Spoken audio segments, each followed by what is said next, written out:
ఈ నెల 6వ తేదీన మనకు సుమారు 3:45 మన నల్గొండ పట్టణంలో ఉన్న ఎన్టీఆర్ స్టాచ్యూని ఇద్దరు గుర్తు తెలియని వ్యక్తులు ఒక కార్లో వచ్చేసి దాన్ని తగలబెట్టి వెళ్ళిపోవడం జరుగుతుంది. దీనికి సంబంధించి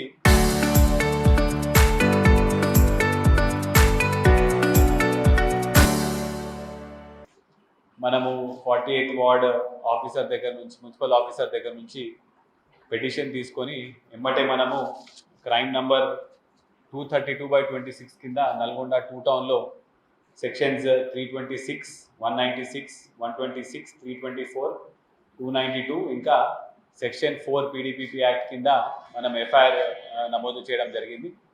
అయితే దీనికి సంబంధించి డిఎస్పీ నల్గొండ గారి ఆధ్వర్యంలో స్పెషల్గా ఒకటి నల్గొండ 2 టౌన్ సిఐ గారి నుంచి, ఒకటి సిసిఎస్ నుంచి టీమ్స్ పెట్టి మనము ఈ కేసుని టేకప్ చేసి ఇన్వెస్టిగేషన్ స్టార్ట్ చేయడం జరిగింది.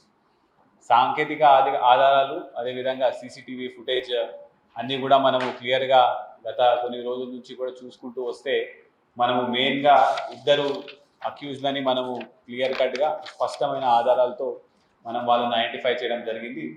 వాళ్ళ పేరు ఒకళ్ళు A1 పేరు పాలకూరి అశోక్ గౌడ్, తనకి 45 సంవత్సరాలు. ఇతను ప్రైవేట్ లెక్చరర్, చైతన్యపురిలో ఒక కోచింగ్ ఇన్స్టిట్యూట్ నడుపుతారు. A2 పేరు ఏలుకుంటి ప్రవీణ్, ఇతను 23 years. ఇతను కూడా ఈయన దగ్గర డ్రైవర్ కింద పని చేస్తూ ఉంటాడు. అయితే కావాలని ఉద్దేశపూర్వంగానే ప్రజల మధ్య విద్వేషాలు రెచ్చగొట్టే విధంగా వాళ్ళిద్దరి మధ్యలో సామాజిక ఉద్రిక్తత పాడు చేయాలని చెప్పేసి విద్వేషాలు రెచ్చగొట్టే విధంగా కూడా ఇవన్నీ కూడా ప్లాన్ వేయడం జరిగింది.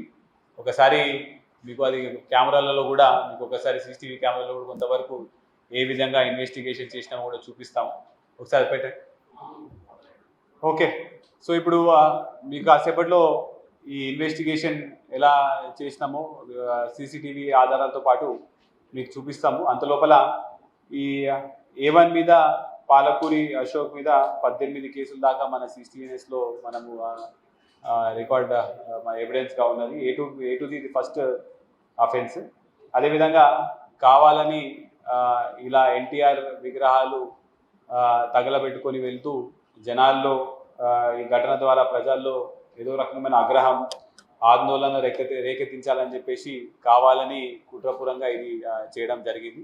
ఇప్పుడు మనం వాళ్ళని పొద్దున వరంగల్లో అరెస్ట్ చేసినాము. ఇప్పుడు వాళ్ళని మనం జ్యుడిషియల్ రిమాండ్కి పంపడం జరుగుతుంది. దీని తర్వాత పోలీస్ కస్టడీలో తీసుకొని ఇది ఎందుకు చేయడం జరిగింది, ఇంకా ఫర్దర్గా డీటెయిల్స్ ఏమైనా ఉన్నాయి కూడా మనము పోలీస్ కస్టడీ తీసుకున్న తర్వాత మనం తదుపరి విచారణ చేయడం జరుగుతుంది.